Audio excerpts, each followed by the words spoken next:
Hi everyone, it's Cass and Luna. Welcome back to my channel, whatcassread. Today, I'm just gonna have to sit down and film. It's a gray sky out, so the light's gonna be off. I am a little bit sick, but I wasn't able to film last weekend, and we just gotta do it. We just gotta keep the ball rolling. I'm gonna bring to you my very late February Wheel of TBR. But I've already spun my wheel, so I already have my February picks ready to go, but I of course filmed that so you can see it. But let's just go ahead and review what my Wheel of TBR is.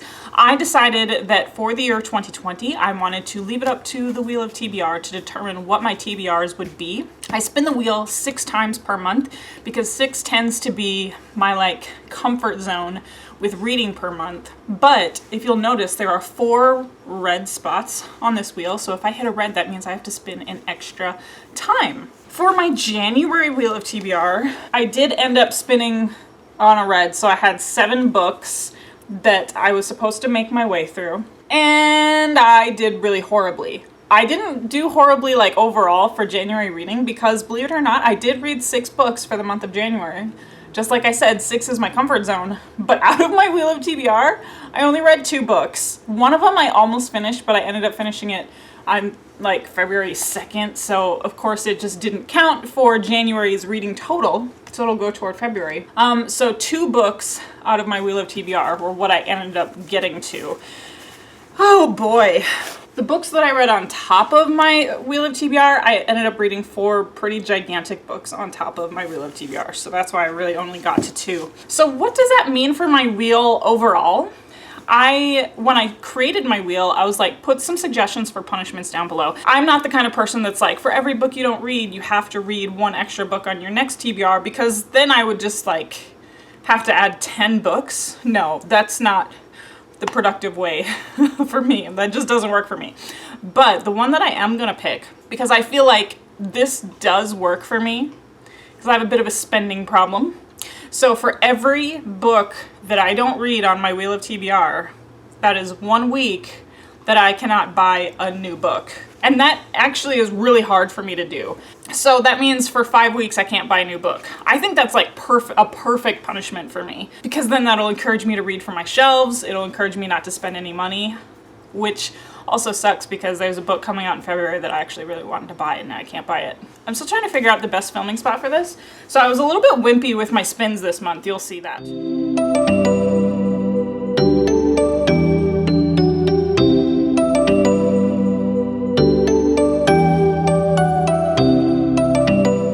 For adult fantasy pick, I chose the 5th season written by N.K. Jemisin, book number 1 of the Broken Earth trilogy. This is a book that I've been meaning to get to for a very long time, and I figured I would like to incorporate more Black authors in my February TBR in honor of Black History Month. So this was a really great overlap where I could do that, where I could have N.K. Jemisin and an adult fantasy book.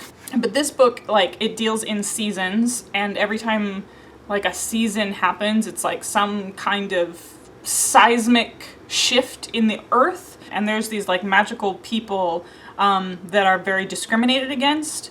I don't know much past that, but I did choose this one for my adult fantasy pick. So this is the 5th season written by N.K. Jemisin.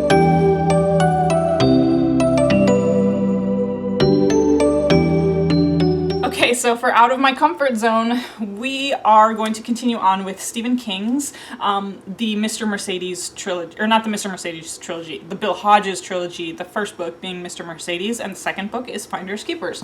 So I actually just hauled this book in January, and I'm pretty excited for this one. I listened to the first one on audiobook, and I just don't know how I'm gonna do this one. Bill Hodges is a retired detective. He has kind of formed his own little crew of helpers in the first book, and I'll be excited to see how they incorporate that into this new mystery. The first mystery inside Mr. Mercedes is what brought all these characters together, and I'll be curious to see if that same bond is still there without the murder mystery that they were trying to solve together. So anyways, this is Finders Keepers, written by Stephen King.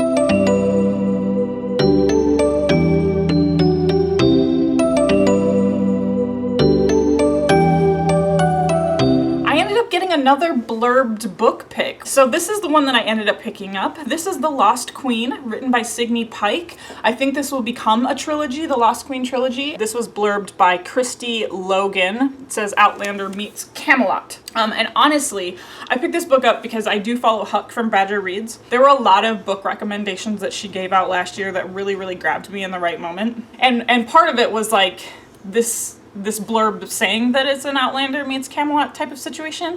I am currently reading this one on audiobook. I would highly recommend the audiobook because this one takes place in Scotland and the audiobook narrator has a really great Highland lilt, Highland accent, and she does do different accents. Not different accents, but like different voices in an accent for all these characters that we encounter. So I really encourage you to listen to this on audiobook. So this is the story of Langoreth, who is the daughter of a king. She has a twin brother named Lailaken, and Lailaken's legendary tale is supposed to be like the inspiration behind the tale of Merlin. So this takes place in Scotland, and they grow up adhering to the old ways of life, the old gods, listening to the wind, having herbalists and healers, wisdom keepers in their kingdom, in their castle. Christianity has been infiltrating, so the Anglo-Saxons have been invading. So this is like definitely historical fiction fantasy related. I have been loving it. So this is my blurbed book pick, The Lost Queen, written by Signe Pike.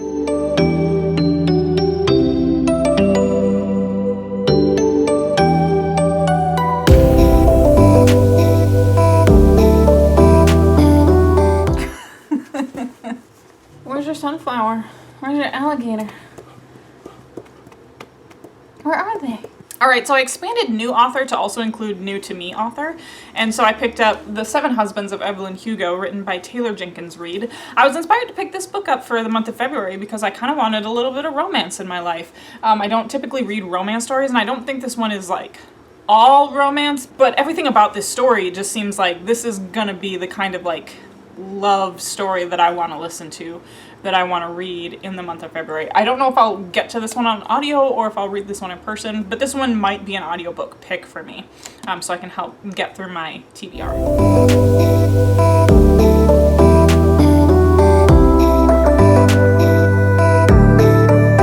Okay, for my Twitter poll, I did conduct a Twitter poll at the beginning of the month when I did spin the wheel. So I chose 3 books that were all second books in young adult fantasy series that I still wanted to continue.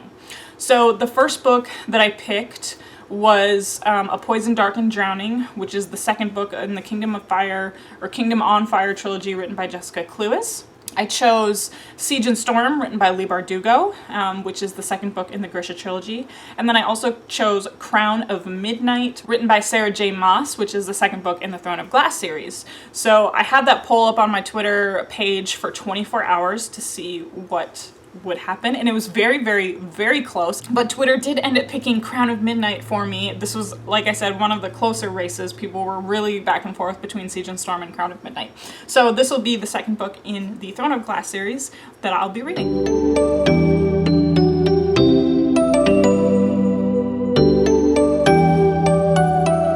So I had to think about what I wanted to do for the new release, because I haven't actually purchased any 2020 releases that I can think of.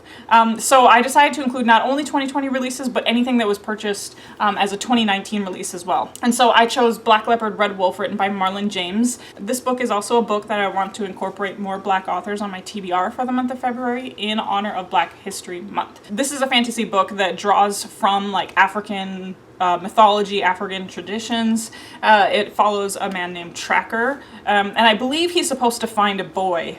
I don't remember much from that. There have been a number of people who read this book. There's been some positive and some negative reviews of it, so I'll be really interested to see what I think, but I've been holding on to this one for the month of February so that way I could incorporate some Black authors in my TBR.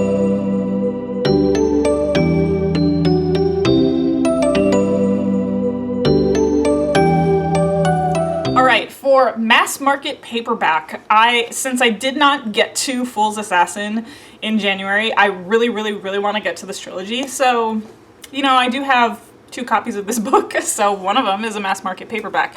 So I grabbed Fool's Assassin, mass market paperback written by Robin Hobb, book number 1 of the Fitz and the Fool trilogy. I am currently reading this one, so I am about halfway through this one. These ones move very, very slow for me. It's just, you just gotta take your time with Fitz and all the character development, like what you can expect when you approach a Robin Hobb book. Yeah, this was my mass market paperback choice, Fool's Assassin, written by Robin Hobb. And I did want to bring this book up. This is going to be the February book club pick for the Big Ass Book Club. This is The Red Knight, written by Miles Cameron. This is book number 1 of the Traitor Sun cycle. This is a book that I know that I want to get to this year, but I honestly feel like I'm probably not going to get to it in the month of February, even though it is the book club pick. This is about a knight who forms this band of mercenaries, and they are hired to protect a nunnery from the edges of the wild.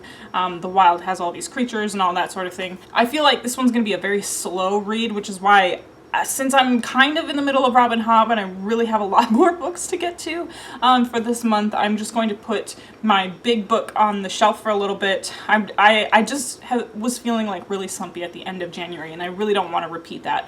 So I think I'm going to put this one off to the side. All right, so there we have it. This is a very interesting group of books, but I'm very excited to get to them. There are a lot of like newer release books. Hi, puppy. My hope is that I'll get through all 7 of these so I don't have to like extend my ability, my non-book buying period. So anyways, let me know what you think about the February Wheel of TBR. Let me know what you think about these book picks. Have you read any of these picks? Let me know what you think of them. I'm sorry that this is coming to you a little bit late. Follow me on my Instagram and Twitter if you want to find me on social media. It's at whatcassread, the same as this channel. Super easy for you to find. If you're new to my channel, I'd love for you to stick around and hit that subscribe button. And of course, you know how these videos end. I'll talk to you later. Bye.